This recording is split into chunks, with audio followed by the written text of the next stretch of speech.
العروسه ماتت يا بابا. اول يوم ده بان من اوله. ماما فين يا بنتي؟ ماما مين يا بابا؟ ماما فين يا بنتي؟ موجودة، اتفضلوا. انت البوليه يا بابا قفلت لك عينك. ماما بتاعتك غير بتاعتي؟ اتفضل يا بابا. مساء الخير يا فندم، تيمور عابد الببلاوي.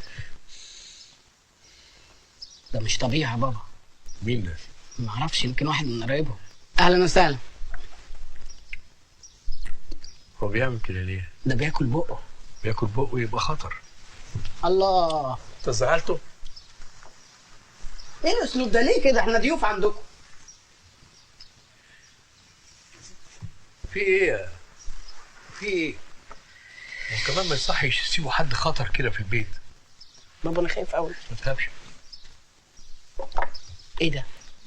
اهلا وسهلا اهلا وسهلا، حصلت لنا الف بركه. ازيك يا تيمور يا حبيبي؟ الله يسلمك. تمام، ازي حضرتك؟ الحمد لله. بابايا عابد الببلاوي ترزي حريمي. باين على وش حضرتك، انما كفل الشر. ايه اللي حصل في وشك؟ لا خير يا فندم، خناقه بسيطه في الشارع، بس بابا ضرب الناس بافتراء. بس ده وشه متدمر خالص. ما حضرتك بابا في الخناقات بيضرب بوشه. ده نازل افتراء. اهلا وسهلا اهلا وسهلا. الحقيقه يعني ما احنا جايين نطلب ايد الانسه نوال لتيمور ابني، بس الظروف مش سامحه خالص. مين قال كده؟ ده احنا مبسوطين خالص. اهلا وسهلا. هو فعلا حضرتك اول ما جينا قابلنا التربي ده فقلقنا شويه. لا ده بشندي ده بركه البيت. زي ما ايه يا بابا يا حبيبي يا ابني؟ عامل لي ملح في عيني يا بابا. ايه يا هارب؟ بترشوا ملح علينا ليه؟ الله، لو انت خللونا. يا فندم عشان يبقى عيش وملح بيننا وبين بعض. يعني هتحطوا لي نص رغيف في عين التانيه؟ معلش يا حبيبي، معلش يا حبيبي، ما ردتيش علينا يا هارب. ربك كريم، هو اللي بيجوز وهو اللي بيطلق. يا استاذي احنا اوامر ماشيه على الارض. اوامرك يا سيدي. ده حصان. حصان ولا حمار؟ نعمل ايه؟ هو حضرتك ده بيت نوال زميلتي في الكليه؟ طبعا بيت نوال. يا نوال يا نوال، قال كده ده احنا مبسوطين خالص. اهلا وسهلا.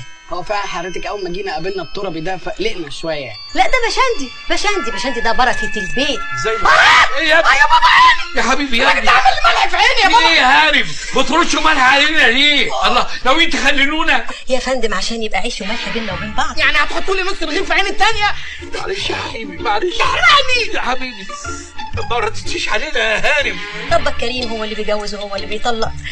يا استاذي احنا اوامر ماشيه على الارض. اوامرك يا سيدي. ده حصان. حصان ولا حمار؟ نعمل ايه؟ هو حضرتك ده بيت نوال زميلتي في الكليه؟ طبعا بيت نوال. يا نوال